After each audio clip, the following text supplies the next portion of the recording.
Hey everybody, what is up? My name is Dan Hall of Dan H411 Lessons, and today and over the next 4 videos actually, we're going to be looking at some exercises that can help you play quicker, speedier, all that stuff. So I'm not going to teach this in just one lesson. I'm going to go ahead and spread this over about 4 lessons. That way you can go ahead and take today's lesson, play around with it for a week. Next week, go ahead and play around with that one for a week, and then so on and so forth to get in the groove of practicing. So basically we're just going to be looking at 4 or 5 or 6 or 7 or 8. It depends on how many I do in each video, but we're going to look at quite a few different practice routines to help you build up speed. So check it out.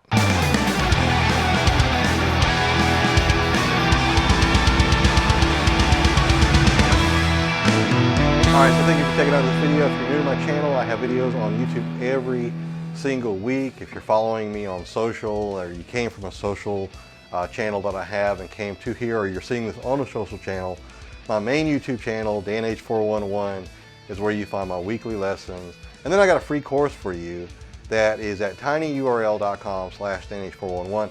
It's a free 7-day course that shows you a foundation for the way I teach. Okay, so if you like the things that I'm showing you and you want to get a foundation, so when you come back to the YouTube lessons, you can go ahead and kind of get in my head and see what I'm doing, then that 7-day foundational course will actually help you do that. My goal is to teach you how to pick up the guitar and just play it. I'm really big on improvisation and being able to improvise intuitively with ease and with confidence. And that means you got to be able to see the fretboard without seeing it as a bunch of notes or a bunch of frets, but understanding the scale shapes, how to move the scale shapes around, how they interlock like puzzle pieces, and how, again, to just pick up the guitar and go, and finding anchor shapes and things like that, that you can just go ahead and land your fingers on in certain spots and just know where you're at and just keep on playing and go from there. In order to do that, you have to kind of learn that foundation. So that's what I provide for you in that 7-day course. It's not a beginner course. It's for if you've already kind of gotten to that point where you want to play lead, but you're just struggling to figure out where you need to go to next. So my YouTube videos combined with that make a great foundation for getting into lead playing, again, improvising with confidence and playing solos intuitively. Check that out, tinyurl.com/danh411, and then we're going to go ahead and check out a couple exercises here in this lesson. So for today's lesson, what I'm going to do is I'm going to show you this exercise that's going to use all 4 fingers and kind of get you in the groove of moving back and forth between fingers. You probably have seen something like this before. This is just the way that I do it. If you've never seen anything like this before, then this is new to you, then that's great. So we're going to start out just on the 7th and the 8th frets. If you want to make this a little bit easier, you can play it on the higher frets because the higher frets are closer together. If you want this to be more challenging, then play it on the lower frets because the lower frets are going to be spaced farther apart. But we're going to go ahead and use all 4 fingers on this one. We're going to play 7, 8 with just my index finger and my middle finger. And I'm just going to go up and down those 2 frets. This is not a scale. This is just an exercise. I'm going to play.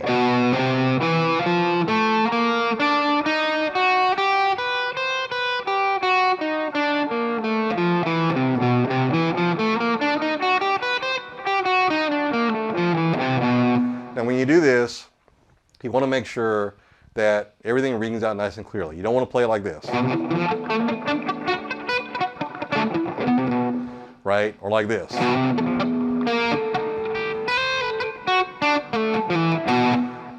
Because what's going to wind up happening is that's going to get stuck in your muscle memory and you're going to play like that. I'll be honest with you, I'm guilty of that. I've been going back through and doing a lot of these exercises that I learned before and learning some new ones that I never learned, and I've been playing with those a lot lately, and it's really been improving my playing. So I'm going to keep up with it, and I want you to keep up with it too. So that one's just going to be this. Now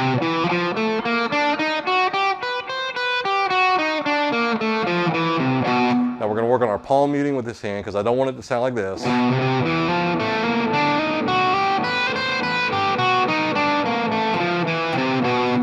And I also don't want it to sound like this.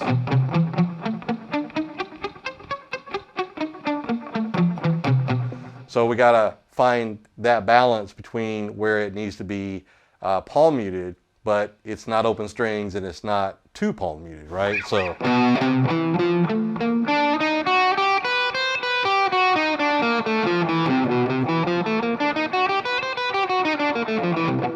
Right?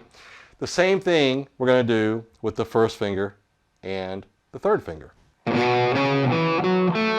this time we're going to play on the 7th fret and the 9th fret.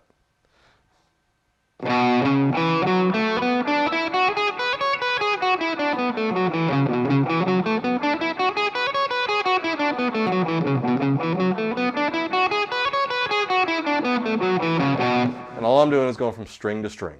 So once again, on the first one, on the 6th string, I'm playing 7, 8. Then on the 5th string, 7, 8. Then on the 4th string, 7, 8. 3rd string, 7, 8. 2nd string, 7, 8. 1st string, 7, 8.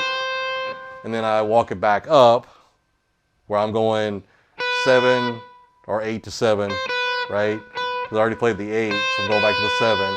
And then we're going to go to the 2nd string, 8, 7. 3rd string, 8, 7. 4th string, 8, 7. 5th string, 8, 7. And the 6th string, 8, 7.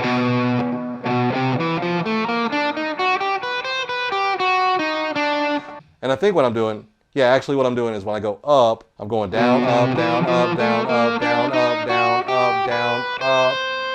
And then I'm going down, up, down, up, down, up, down, up, down, up. And then back to down. So the 7th fret down, up, down, up, down, up, down, up, down, up, down, up. On the 7th fret, down, up, down, up, down, up, down, up, down, up, down, up. So it makes a symmetrical phrase where I'm going down every time I hit the 7th fret and then up every time I hit the 8th fret. So on the backswing, when I come back on this, I'm still playing on the 7th fret down and on the 8th fret up, but it's going to kind of be the reverse of what I was doing as I went up versus when I'm going down. So it works on your right hand and your left hand coordination. Now, to get this to the point where it helps your fingers be coordinated, you're going to go ahead and move to the first finger and the third finger. In this case, I'm playing across the 7th fret and the 9th fret. Same thing, same picking pattern, everything. We're just going to go ahead and use the 7th fret and the 9th fret playing with my first finger and my ring finger.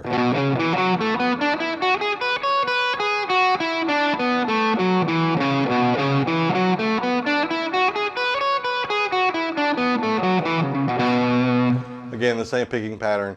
Every time I hit the 7th, I'm going down. Every time I hit the 9th, I'm coming up. So down, up, down, up, down, up, down, up, down, up, down, up, down, up, down, up, down, up, down, up, down, up, down.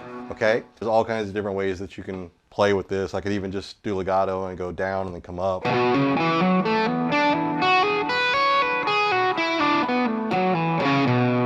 Harder to palm mute that way, but that's the idea. Makes it kind of a sweet. Now we're going to go to the first finger and the pinky, and we're going to play the 7th fret and the 10th fret. Same thing.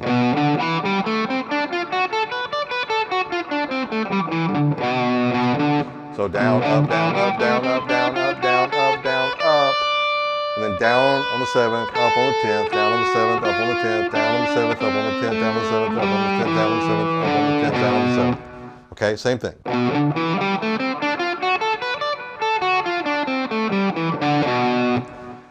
Now, to make this a challenge, we're going to go ahead and do the next set, which is going to be on the 8th fret and the 10th fret, but I'm using my middle finger and my pinky. So on this one, we're going to do this.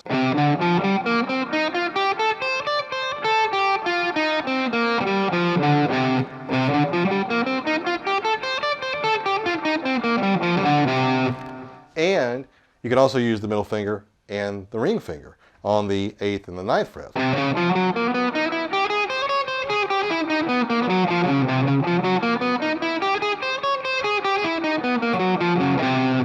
And the last one would be the ring finger and the pinky on the 9th and the 10th frets.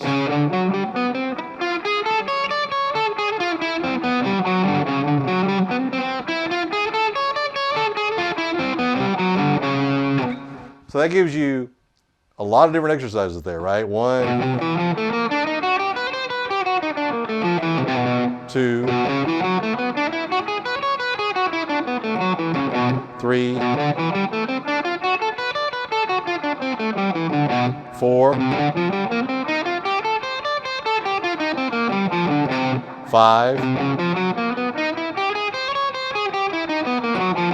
and then 6.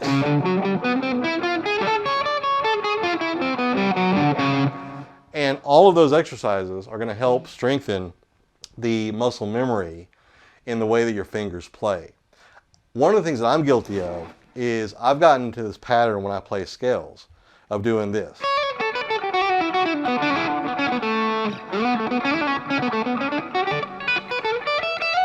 A lot of hammer-ons and pull-offs and things like that.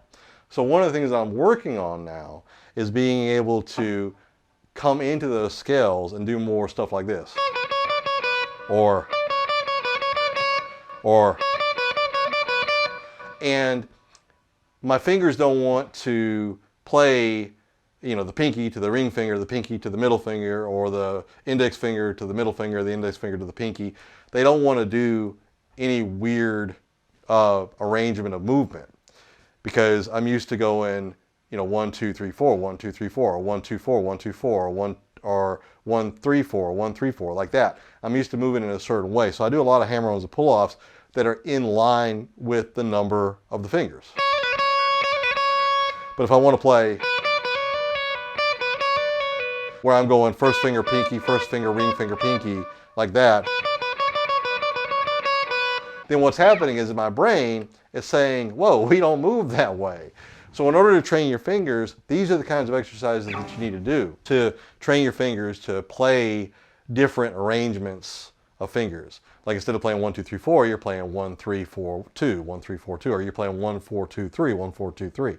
So you can think of all kinds of different arrangements that you can do to kind of get that into your muscle memory. And it's going to help you build up speed, because when you learn things that are different, you know, outside the box that you've never seen before, then your fingers are already accustomed to playing in different orders, so it should be a whole lot easier for you to pick that up. So over the next 3 lessons, I'll show you some more of those kinds of exercises to help you understand how to get your fingers moving the way that you want to, so you can build up speed and you can learn all kinds of different phrasing and arrangements that are interesting to you. Don't forget, I do have a free course out there. It's at tinyurl.com/nh40101. It'll help you learn a lot of the foundational stuff that I want to go over with you. It's 7 days. In those 7 days, I chunk it into 7 different lessons. So you can do 1 a day. It might take you a little bit longer. You might be able to knock it out a whole lot quicker, but the idea is I go string by string. First string, I teach you some scales. First and second, I teach you some scales. First, second, and third. First, second, third, and fourth. So you get to the point where you're playing scales across all 6 strings, and then you can move the scale shapes around all over the place. That's going to get you really grooving with playing leads and solos. It may not be, you know, the best leads and the best solos in the world. It may not be exactly what you want to play, but you got to build up that foundation first, right? You got to see how the cake is made before you can eat the cake. And these are the ingredients, and you need to know those ingredients. So go ahead and check out that free course, tinyurl.com/nh411, and I'll see you in the next video.